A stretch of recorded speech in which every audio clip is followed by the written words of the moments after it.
قرآن عہد نامہ میں سے پیدائش کی کتاب اس کا 8واں باب طوفان کا خاتمہ۔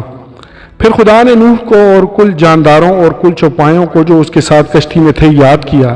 اور خدا نے زمین پر ایک ہوا چلائی اور پانی رک گیا، اور سمندر کے سوتے اور آسمان کے دریچے بند کیے گئے، اور آسمان سے جو بارش ہو رہی تھی تھم گئی، اور پانی زمین پر سے گھٹتے گھٹتے 150 دن کے بعد کم ہوا، اور 7ویں مہینے کی 17ویں تاریخ کو کشتی ارارات کے پہاڑوں پر ٹک گئی،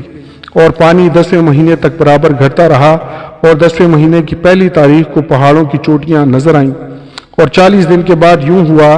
کہ نوح نے کشتی کی کھڑکی جو اس نے بنائی تھی کھولی، اور اس نے ایک کوے کو اڑا دیا سو وہ نکلا، اور جب تک کہ زمین پر سے پانی سوکھ نہ گیا ادھر ادھر پھرتا رہا۔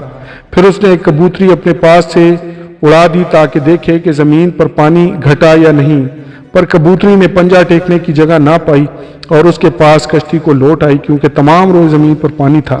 تب اس نے ہاتھ بڑھا کر اسے لے لیا اور اپنے پاس کشتی میں رکھا، اور 7 دن ٹھہرا کر اس نے اس کبوتری کو پھر کشتی سے اڑا دیا، اور وہ کبوتری شام کے وقت اس کے پاس لوٹ آئی، اور دیکھا تو زیتون کی ایک تازہ پتی اس کی چونچ میں تھی۔ تب نوح نے معلوم کیا کہ پانی زمین پر سے کم ہو گیا، تب وہ 7 دن اور ٹھہرا، اور اس کے بعد پھر اس کبوتری کو اڑایا، پر وہ اس کے پاس پھر کبھی نہ لوٹی۔ اور 600 پہلے برس کے پہلے مہینے کی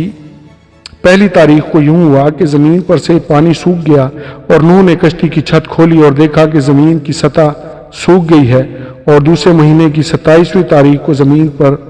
بالکل سوکھ گئی۔ تب خدا نے نوح سے کہا کہ کشتی سے باہر نکلا، تو اور تیرے ساتھ تیری بیوی اور تیرے بیٹے اور تیرے بیٹوں کی بیویاں، اور ان جانداروں کو بھی باہر نکال لا جو تیرے ساتھ ہیں، کیا پرندے، کیا چوپائے، کیا زمین کے رینگنے والے جاندار، تاکہ وہ زمین پر کثرت سے بچے دیں اور بارآور ہوں اور زمین پر بڑھ جائیں۔ تب نوح اپنی بیوی اور اپنے بیٹوں اور اپنے بیٹوں کی بیویوں کے ساتھ باہر نکلا، اور سب جانور، سب رینگنے والے جاندار، سب پرندے اور سب جو زمین پر چلتے ہیں اپنی اپنی جنس کے ساتھ کشتی سے نکل گئے۔ نوح قربانی چڑھاتا ہے۔ تب نوح نے خداوند کے لیے ایک مذبح بنایا، اور سب پاک چوپایوں اور پاک پرندوں میں سے تھوڑے سے لے کر